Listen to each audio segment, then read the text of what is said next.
Dear friends, आज के video देखेंगे पपाया में सेक्स आइडेंटिफिकेशन, सेक्स एक्सप्रेशन और सिबमेटिंग। तो फ्रेंड्स, लास्ट वीडियो में हमने पपाया कल्टीवेशन को किया था, जिसमें ओवरऑल सभी कॉन्सेप्ट को हमने देख लिया था। लेकिन इस वीडियो में हम जो रिमेनिंग कुछ इम्पोर्टेंट कॉन्सेप्ट रह गए थे उनको हम पूरा करेंगे। साथ ही फ्रेंड्स, इस क्लास में आप पपाया से रिलेटेड जो फ्लावर की पोजीशन है, फ्रूटिंग पोजीशन है, यहाँ जो इसके फ्रूट, फ्लावर, लीफ और इसकी जो स्टेम की पोजीशन है या उनका आइडेंटिफिकेशन है, उन सबको कर पाओगे। तो फ्रेंड्स, शुरू करते हैं आज का टॉपिक। ये बेसिक कॉन्सेप्ट हमने पिछली क्लास में देख लिया था, जैसे कि पपाया का बॉटनिकल नेम क्या है, कैरिका पपाया। फैमिली कैरिकेसी है और इसका ओरिजिन प्लेस जो है ट्रॉपिकल अमेरिका और मेक्सिको है। इसे कॉमन नेम्स जैसे कि पपाया या ट्री मेलन के नाम से भी जाना जाता है।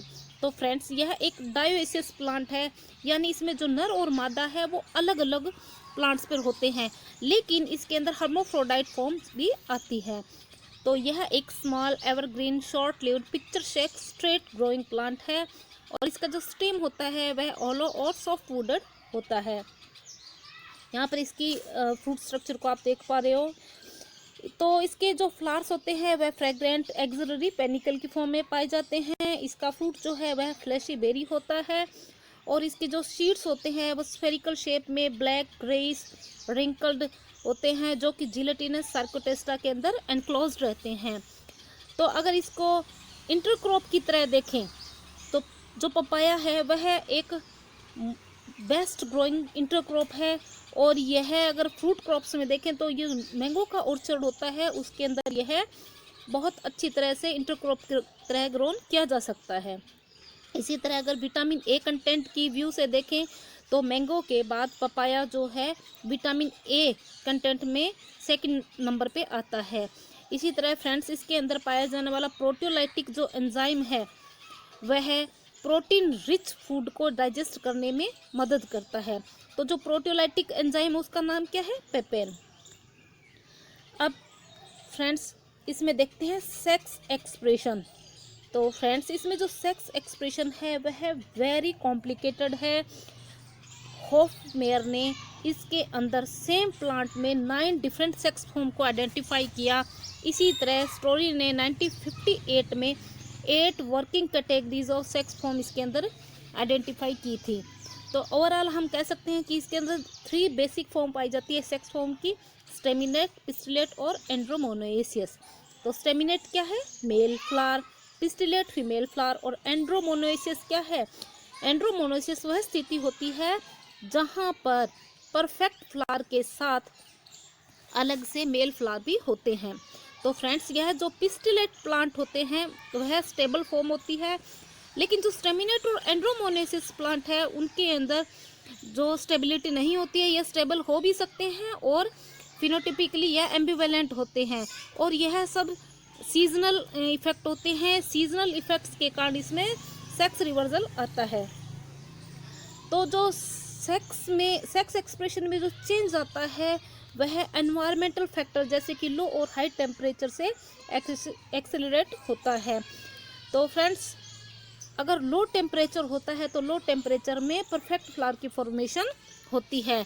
इसी तरह जो फर्टाइल होमोफ्रोडाइट प्लांट्स होते हैं उनके अंदर कुछ मात्रा में पिस्टिलेट फ्लावर्स पाए जाते हैं, जो कि समर सीजन में मेल टेंडेंसी दिखाते हैं और विंटर सीजन में फीमेल टेंडेंसी दिखाते हैं।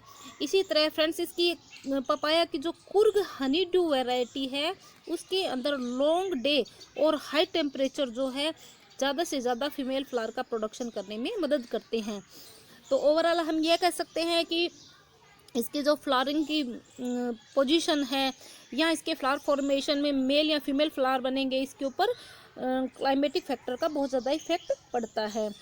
अब देखते हैं इसमें यूज़ ऑफ ग्रोथ रेगुलेटर्स। तो फ्रेंड्स, पपाया के अंदर जिब्रेलिक एसिड और इथरेल का उपयोग करके हम ज़्यादा से ज़्यादा फीमेल फ्लावर का प्रोडक्शन बढ़ा सकते हैं। तो इसमें जो जिब्रेलिक एसिड है वह 25 ppm और इथरेल जो है 100 ppm की एप्लीकेशन जब हम 100 से 125 दिन की ओल्ड सीडलिंग पर करते हैं तो यह फीमेल फ्लावर के प्रोडक्शन को बढ़ा देती है। इसी तरह अगर प्लांट में डिफोलिएशन कर दिया जाता है यानी पत्तियां रिमूव कर दी जाती है तो इसमें क्या होता है, प्लांट्स में जो मेलनेस है वह बढ़ जाती है। अब देखते हैं सेक्स आइडेंटिफिकेशन। तो फ्रेंड्स, पपाया में जब तक फ्लोरल एमर्जेंस नहीं हो जाता है, पुष्प नहीं आ जाता है, तब तक इसके अंदर सेक्स को आइडेंटिफाई करना बहुत मुश्किल हो जाता है। फिर भी जो डायवेसिस टाइप वैरायटी है उसके अंदर 50% मेल और 50% फीमेल प्लांट के आने की संभावना रहती है। तो सेक्स आइडेंटिफिकेशन के लिए सबसे पहले हवाना क्यूबा के अंदर पेरोक्सीडेज एंजाइम सिस्टम का प्रयोग किया गया, जिसमें इसके सेक्स को आइडेंटिफाई करने का ट्रायल किया गया। तो जो पेरोक्सीडेज जो एंजाइम सिस्टम है, इसमें क्या होता है कि जो अडल्ट प्लांट और जुवेनाइल प्लांट होते हैं उनके लीफ, पिटियोल और रूट टिश्यूज के एक्सट्रैक्ट में पेरोक्सीडेज जाइमोग्राम पैटर्न को देखा गया। और यहाँ पर देखा गया कि जो मेल प्लांट्स होते हैं उनमें फीमेल प्लांट की बजाय जो जाइगोग्राम पैटर्न है उसके बैंड ज़्यादा बनते हैं। इसी तरह अगर हम इसमें लेवल ऑफ एमिनो एसिड्स देखते हैं तो मेल और फीमेल के अंदर ज़्यादातर सभी एमिनो एसिड सिमिलर होते हैं, लेकिन जो फीमेल प्लांट होता है उसके अंदर जो प्रोलाइन है वह ज़्यादा होता है और जो सिस्टाइन है वह एब्सेंट पाया जाता है। इसी तरह जो लेवल ऑफ ट्रिप्टोफेन है वह फीमेल प्लांट में मेल प्लांट की बजाय डबल पाया जाता है। तो केमिकल एनालिसिस के द्वारा हम मेल और फीमेल सेक्स को आइडेंटिफाई कर सकते हैं। अब फ्रेंड्स, आप देखते हैं सिब मैटिंग इन पपाया। तो आपने बहुत जगह सिब मैटिंग टर्म सुनी होगी, तो सबसे पहले हम इस टर्म को समझेंगे। सिब का मतलब क्या है? Progeny of same parents derived from different gametes, यानी सेम पेरेंट्स की प्रोजेनी को ही हम सिब कहते हैं। अब सिब मैटिंग क्या है? मतलब है mating among individuals related by direct pedigree such as brother sister mating. यहाँ पेडिग्री का मतलब क्या है? पेडिग्री से मतलब हम समझ सकते हैं जो फैमिली ट्री बनाते हैं हम, उसके थ्रू हम समझ सकते हैं कि एक ही पेरेंट्स की जो संतति है वो आगे से आगे ब्रीडिंग करके और क्वालिटी सीड का प्रोडक्शन करती है। तो ये जो सिब मैटिंग की क्रिया है उसमें क्वालिटी सीड प्रोडक्शन करने के लिए 7 से 8 जनरेशन के बाद इस सीड को रिलीज किया जाता है प्रोडक्शन के लिए। तो सिब मैटिंग क्या है? क्वालिटी सीड प्रोडक्शन करने की एक टेक्निक है। तो इसके अंदर हम सीड प्रोडक्शन करने के लिए क्या करेंगे कि जो प्लांट्स होते हैं उनके अंदर सुटेबल आइसोलेशन डिस्टेंस हमको मेंटेन करनी है।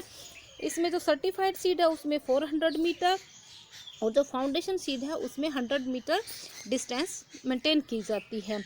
और अगर डायोसिस प्लांट हम ले रहे हैं, डायोसिस वैरायटी ले रहे हैं, तो वहाँ पर कम से कम 15% मेल प्लांट्स का होना ज़रूरी है। इसी तरह फ्रेंड्स, जब इसमें सीडलिंग डेवलप होना शुरू हो जाती है तो जो मॉर्फोलॉजिकल डिफरेंट प्लांट होते हैं उनको हमको रोग आउट कर देना है, यानी छंटनी कर देनी है। इसके बाद अधिकतम उपज लेने के लिए हमको क्या करना है? Hand pollination. और जब फ्रूट मैच्योर हो जाता है तब उसकी हार्वेस्टिंग करते हैं, और हार्वेस्टिंग करके जो हेल्दी फ्रूट्स होते हैं उनमें से हमको सीड्स को एक्सट्रैक्ट कर लेना है। और सीड को एक्सट्रैक्ट करने के बाद उसके जो सीड्स के ऊपर म्यूसिलेजिनस कवरिंग होती है उसको रिमूव करना है। रिमूव करने के पश्चात इनको शेडी प्लेस के अंदर सुखा लेना है। और इसके पश्चात क्या करना है कि जो हमारे पास उपलब्ध सीड्स होते हैं उनको डाइथेन M45 में 1.5 to 2 ग्राम पर किलोग्राम सीड की दर से हमें इनको उपचारित कर लेना है और वापस इनको ओरिजिनल मॉइस्चर कंटेंट तक ड्राई कर लेना है। तो फ्रेंड्स, आज के वीडियो में हमने सेक्स आइडेंटिफिकेशन, सेक्स एक्सप्रेशन और सिब मैटिंग से रिलेटेड सभी फैक्ट को देखा है। Friends, hope you enjoyed this video. Thanks for watching Dr. Saroj Chimpa Agri Classes.